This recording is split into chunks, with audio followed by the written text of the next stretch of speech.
हाँ तो नमस्कार जी। सबों को मेरा तहे दिल से प्रणाम। स्वागत है आप लोगों का हमारे इस नए YouTube चैनल महावीर सर सरोने वाले में।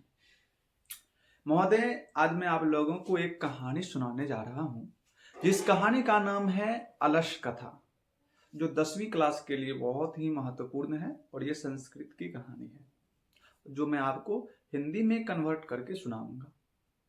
सबसे पहले जो मैं कह रहा हूँ, यह कहानी जो है कोई बनी बनाई हुई कहानी नहीं है, मन ग्रंथ कहानी नहीं है।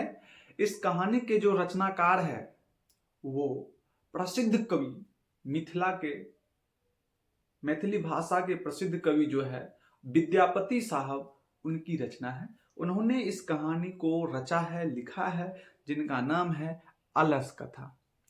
अलस कथा ये आपको इसमें आलस्यों के बारे में बताया गया है और यह कहानी जो है पुरुष परीक्षा नामक ग्रंथ से लिया गया है, जिसमें कि आदमी के हितों के बारे में बताया गया है ना। तो इस कहानी को हम लोग बड़े नए अंदाज में सुनेंगे। स्वागत करने से पहले मैं बता दूं हाँ तो चलिए जी शुरुआत करते हैं। इस कहानी की शुरुआत होती है मिथिला गांव से। मिथिला में एक मंत्री रहता था जिसका नाम था वीरेश्वर। मिथिला में एक मंत्री रहते थे जिनका नाम था वीरेश्वर, जो स्वभाव से बहुत दानी प्रवृत्ति का व्यक्ति था, है ना। वह प्रतिदिन अनाथों को, गरीबों को या दशाहीन लोगों को, है ना, उन लोगों को वो प्रतिदिन इच्छा अनुसार भोजन कराते थे और वस्त्र देते थे, उनके रहने के लिए सुविधा उपलब्ध करवाते थे अपने आवास पर। तो धीरे धीरे यह संख्या जो है 2 से 4, 4 से 6, 6 से 8 ऐसे बढ़ती चली गई। तो आलसियों का सुख देख कर करके अड़ोस पड़ोस के जो धूर्त आदमी थे, बनावटी लोग थे, वो लोगों ने भी बनावटी आलसी का रूप बना करके वहां पर पहुंचकर भोजन वस्त्र ग्रहण करने लगे। तो बताइए, जहां पर 2-4 व्यक्ति पर खर्च आता था, अब वहां पर 40 व्यक्ति पहुंच गए हैं, तो खर्च तो बढ़ेगी। तो इस बात की टेंशन होने लगी मंत्री के कर्मचारियों को। मंत्री के कर्मचारियों को इस बात की टेंशन होने लगी कि ऐसा चलता रहा तो हम खुद कंगाल हो जाएंगे।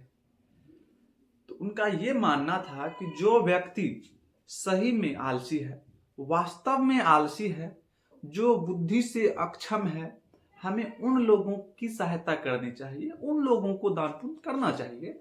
अब जो लोग सब चीजों से सक्षम है, जो धूर्तपना कर रहे हैं, उनको हम क्यों करें, वो खुद से कमा करके खा सकते हैं। तो ऐसा विचार करके वहां के कर्मचारियों ने आलसी लोगों की परीक्षा लेने का विचार किया। अब आप लोगों के मन में आ रहा होगा, परीक्षा तो कॉपी कलम पर ही होगा ना। बिल्कुल नहीं होगा, यहाँ दूसरे प्रकार से आलसियों की परीक्षा ली गई है ना। तो मैं बता दूं कि आलसी लोग खाना पीना खा पी कर करके जहां पर रहते थे, उस घर का नाम था अलसशाला। अलसशाला। हम लोग जहां पर पढ़ाई करते हैं उस जगह को पाठशाला कहते हैं। जहां पर गाय भैंस मवेशी को रखते हैं उस जगह को गौशाला कहते हैं। और जहां पर ये मंत्री आलसी लोगों को रखते थे उस जगह को क्या कहा? अलसशाला। अलसशाला यानी कि आलसी लोगों के रहने का स्थान अलसशाला है। तो एक दिन क्या होता है कि जब सभी आलसी खा पी कर करके अलसशाला में सो रहे होते हैं, तो अलसशाला के कर्मचारियों ने बाहर से गेट को लॉक किया और उस घर में आग लगा दिया गया। अलसशाला में आग लगा दिया गया। अब यहां जितने भी बनावटी आलसी थे, जो व्यक्ति हर चीजों से सक्षम थे, सिर्फ धूर्तपना कर रहे थे, वो आग देख कर करके खिड़की केवाड़ी तोड़ ताड़ करके घर से भाग गए सारे लोग। उस आग लगी घर में मात्र 4 व्यक्ति कंबल ओढ़े हुए सोए हुए बातचीत कर रहे हैं। बातचीत कर रहे, सुनिएगा। और इनकी बातचीत जो है ये क्वेश्चन में बहुत इंपॉर्टेंट है। आग लगने के बाद भी उस अलसशाला में मात्र 4 व्यक्ति कंबल ओढ़े हुए आपस में बातचीत कर रहे हैं। पहला व्यक्ति उहाड़ा इसे कहता है कि लगता है, अरे सॉरी, पहला व्यक्ति बोलता है, पहला आलसी बोलता है कि ये हल्ला क्यों हो रहा है भाई। तो दूसरा देखता है क्या कि घर में आग लग गई है, सभी लोग इधर उधर भाग रहे हैं, तो हल्ला तो होगा ही ना। तो वो बोलते हैं कि लगता है घर में आग लग गया है। तीसरा आदमी बोलता है कि कोई ऐसा धर्मात्मा आदमी नहीं है, कोई अच्छे आदमी नहीं है जो इस समय हमें पकड़ करके बाहर निकाल दे, या नहीं तो कंबल भिजा करके हम लोगों को ओढ़ा दे ताकि हम लोग आग में जलने से बच जाए।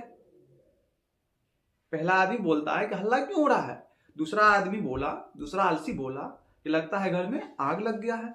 तीसरा बोला कि कोई धर्मात्मा आदमी हमें बचा ले। चौथा आदमी क्या बोलता है, चौथा आलसी क्या बोलता है, अरे बचा लो, बचा लो। बचा लो का मतलब जो बहुत बोलता है, जो ज्यादा बकबक करता है, उसको वाचाल कहा गया है व्याकरण की भाषा में। कहता है अरे बचा लो, तुम लोग कितना बोलते हो, चुपचाप सुतो ना। चारों आलसी का ये वार्तालाप है। तब कर्मचारियों को लगा कि ये लोग सही में आलसी है, अगर इनको नहीं बचाया जाए तो ये लोग जल करके मर जाएंगे। तो ऐसा विचार करके कर्मचारियों ने चारों आलसी का केस पकड़ पकड़ के खींच खींच करके बाहर निकाल करके उनकी रक्षा की। और अंत में कहा गया, मंत्रियों ने कहा, वहां के लोगों को मन में विचार आया कि जिस प्रकार से बच्चों की गति, बच्चों, छोटे बच्चे होते हैं ना, छोटे बच्चों का जो सच्चा रक्षक होता है वो उसकी माता जी होती है, और बच्चों की गति जो है उसकी माता जी होती है, पत्नी की गति जो है उनका पति होता है। ठीक उसी प्रकार आलसी लोगों को, दिशाहीन लोगों का जो सच्चा रक्षक होता है वो दयालु व्यक्ति होता है। अगर करुणा व्यक्ति, दयालु व्यक्ति नहीं रहे तो बताइए उन लोगों का क्या हाल होगा। तो ये रही आपकी अलस कथा की पूरी कहानी। मिलते हैं एक नए वीडियो में, तब तक के लिए जय हिंद।